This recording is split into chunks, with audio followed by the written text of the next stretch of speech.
Senang, semangat, sehat.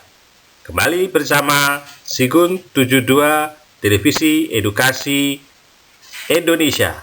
Pembelajaran yang selalu menyenangkan. Selamat mengikuti.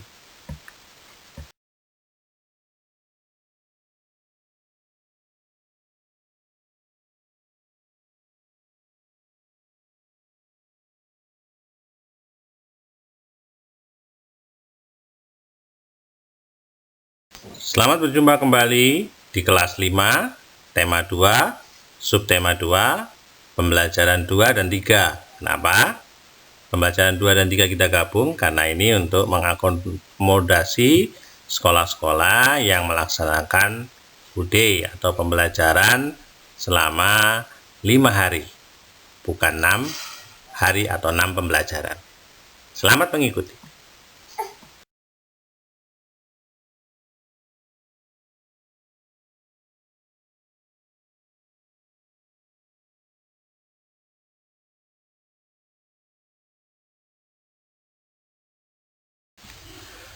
Subtema 2, pentingnya udara bersih bagi pernafasan. Pada kelas 5 ini tema 2, subtema 2, pembelajaran 2 dan 3. Mungkin kalian masih mengingat pembelajaran pertama. Bagaimana 3 anak ini, 3 temanmu ini berjalan-jalan dan akhirnya terbatuk-batuk begitu ada asap kendaraan bermotor yang sangat hitam. Ingat? Coba ingat kembali. Setelah itu kita lanjutkan pembelajaran berikutnya.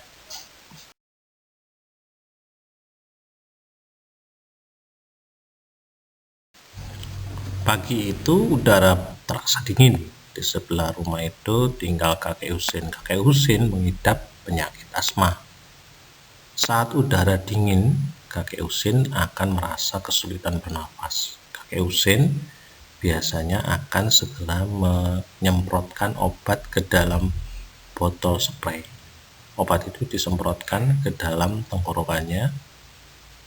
Tak lama setelah itu, kakek Husin akan dapat bernapas lagi dengan lega. Asma merupakan penyakit penyumbatan saluran pernafasan yang disebabkan oleh alergi.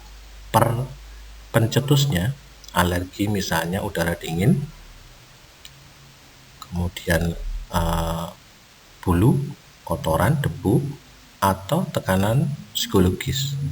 Gejala penyakit asma diantaranya yang pertama adalah batuk terutama pada malam hari atau dini hari. 2. Sesak napas. 3. Napas berbunyi yang terdengar jika pasien menghembuskan napasnya. 4. Rasa berat di dada. Dan 5. Dahak sulit keluar. Dalam perkembangannya, pasien berpenyakit asma dapat mengalami gejala berat. Gejala berat adalah keadaan darurat yang mengancam jiwa. Gejala berat asma meliputi serangan batuk hebat, sesak napas yang berat, napas tersengal-sengal, kemudian sianosis, yaitu kulit kebiruan yang dimulai dari sekitar mulut. Sulit tidur, posisi tidur yang nyaman adalah dalam keadaan duduk, dan yang terakhir adalah kesadarannya akan menurun. Kemudian ini samping ditunjukkan adanya gambar saluran pernafasan orang yang normal.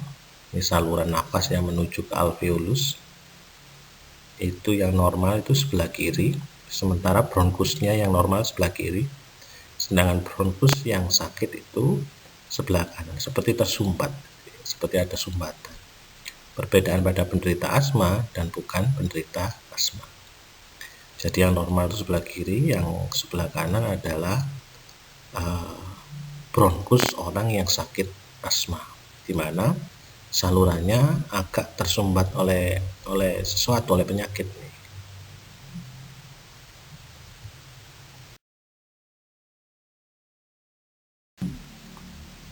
Untuk tugas pertama, kamu kirim ke classroom kita. Yang pertama, kamu jawab apa penyebab penyakit asma. Kemudian yang kedua, apa yang terjadi pada orang pada organ pernafasan penderita penyakit asma. Mengapa sampai terjadi penyakit asma itu? Apa gejala awal penyakit asma? Jadi kamu sebutkan satu saja gejala penyakit asma. Nomor 4, bagaimana kondisi pasien asma yang mengalami gejala berat. Yang kelima, mengapa pasien yang mengalami gejala berat harus segera mendapat perawatan. Kemudian yang keenam, bagaimana posisi tidur terbaik bagi pasien asma yang mengalami gejala berat. Kemudian yang ketujuh, kamu jawab juga, adakah anggota keluargamu atau orang di sekitarmu yang pernah kamu melihat, menderita penyakit asma? Ya, kamu lihat apa. Kalau ada ya sebut aja tidak ada. Kalau pernah melihat, apakah ciri-cirinya sama dengan yang sudah dijelaskan di atas pada sesi yang sebelumnya. Kemudian kita lanjutkan.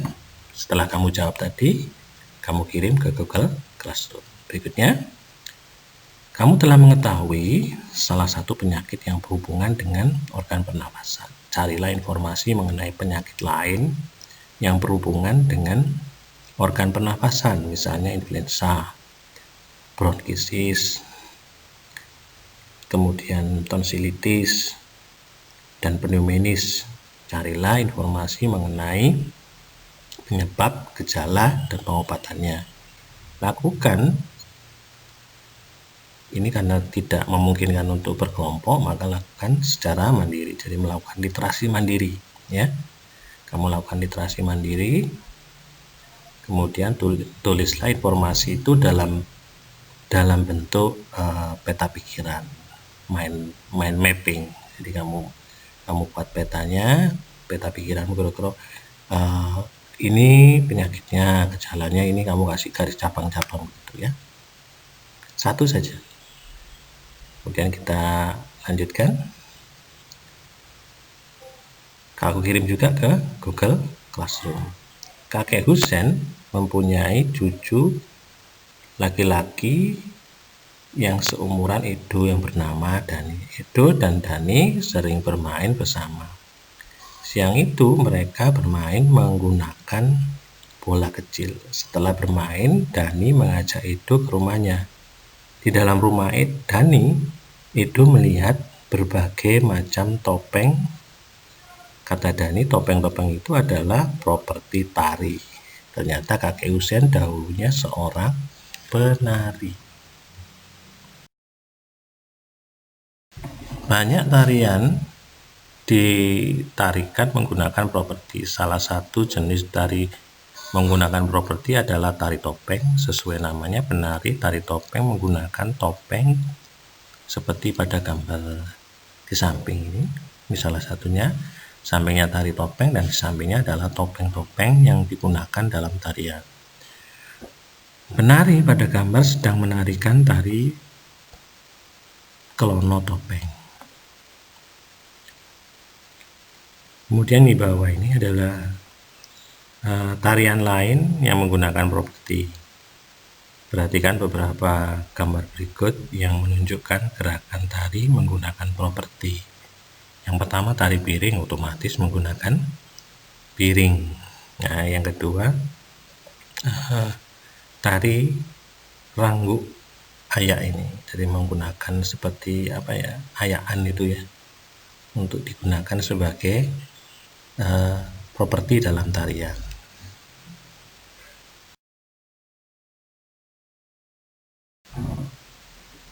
Berikutnya, tugas yang kedua adalah kamu amati gambar tarian di atas tadi yang menggunakan properti tadi seperti Bapak terangkan, kemudian kamu jawab nama properti yang digunakan pada tari piring, nama properti yang digunakan pada tari ragu ayak seperti yang Bapak terangkan tadi. Kemudian kamu diskusikan jawaban pertanyaan-pertanyaan berikut pada Google Classroom kita. Yang pertama, benda apa yang dapat digunakan menjadi properti tari. 2. Apa dasar pemilihan suatu benda digunakan sebagai properti tari. 3. Apa fungsi properti tari itu? Oke, jelas? Selamat mengerjakan.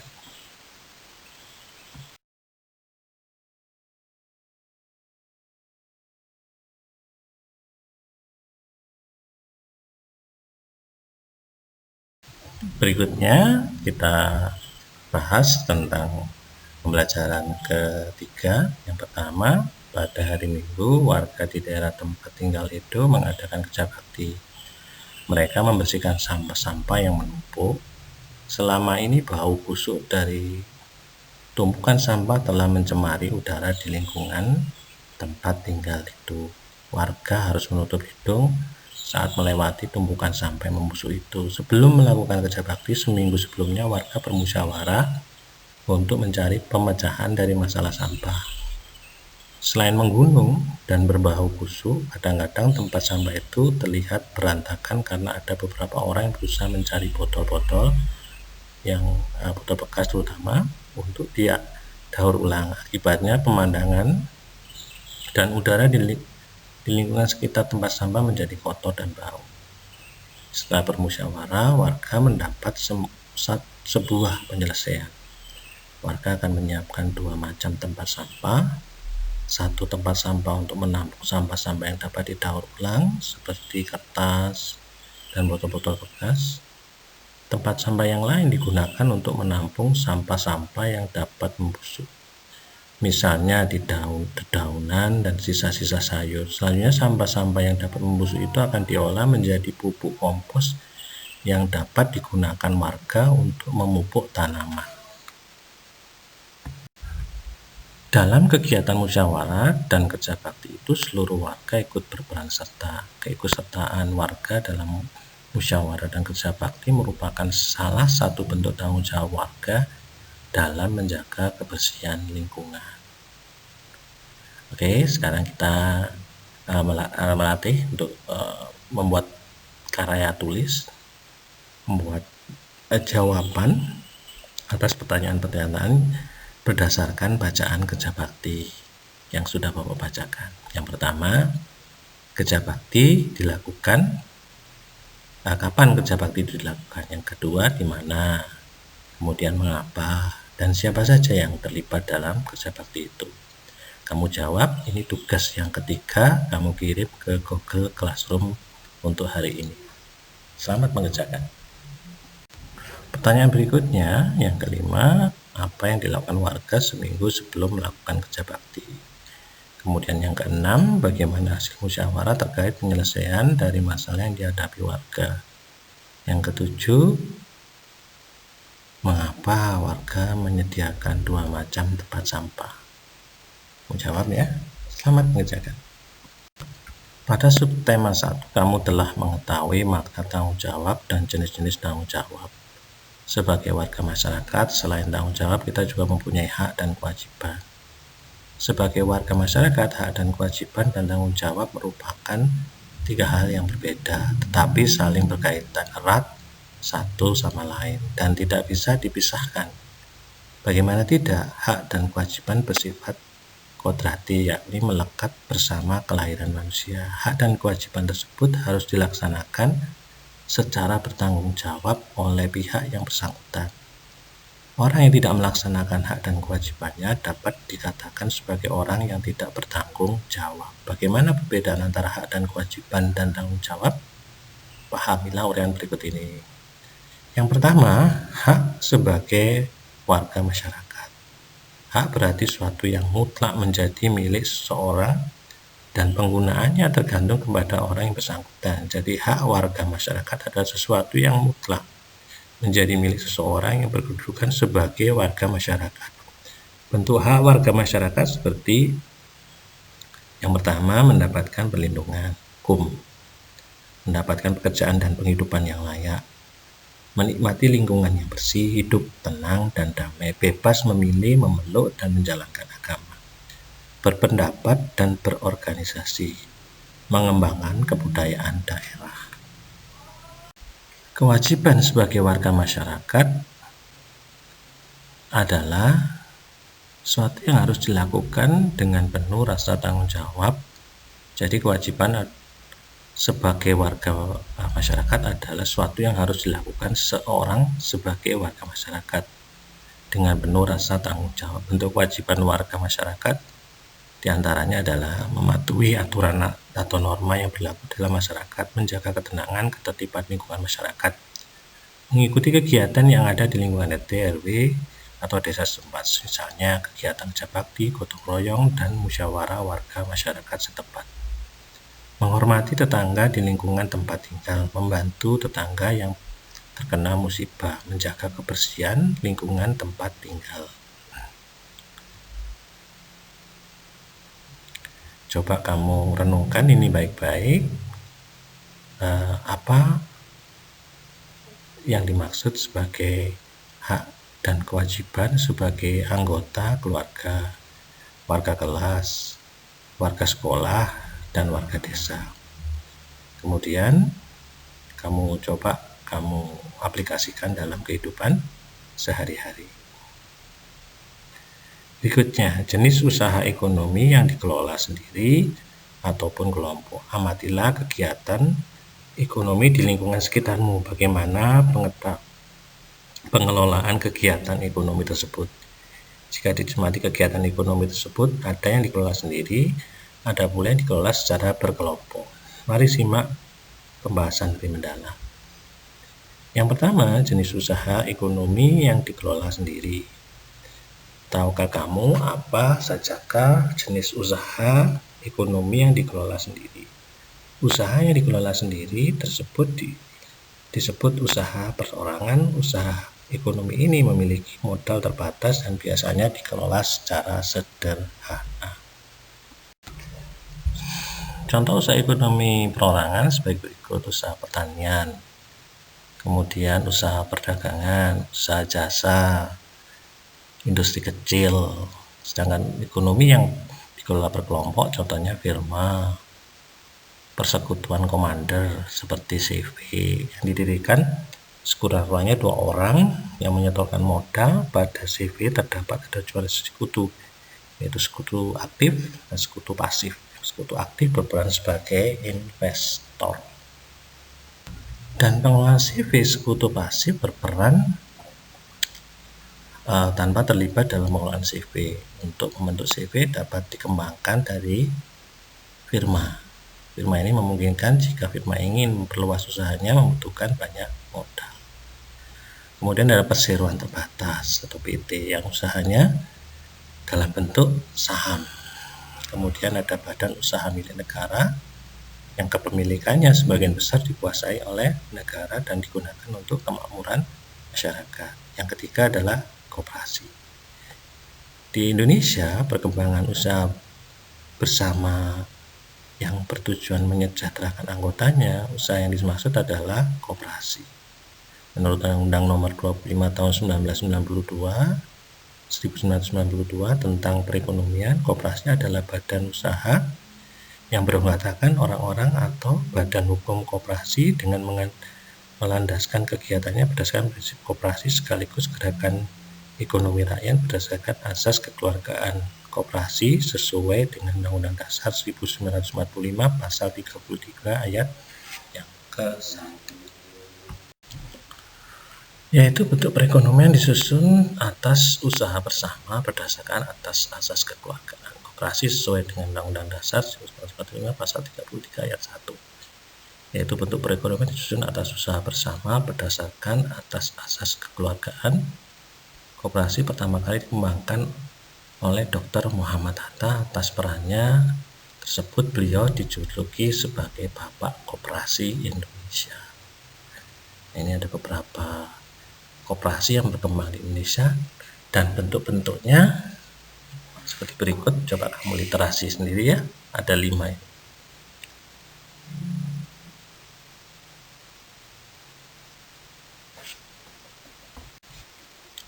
Oke, tugas yang ketiga yang harus kamu kirim ke Classroom hari ini adalah kamu tuliskan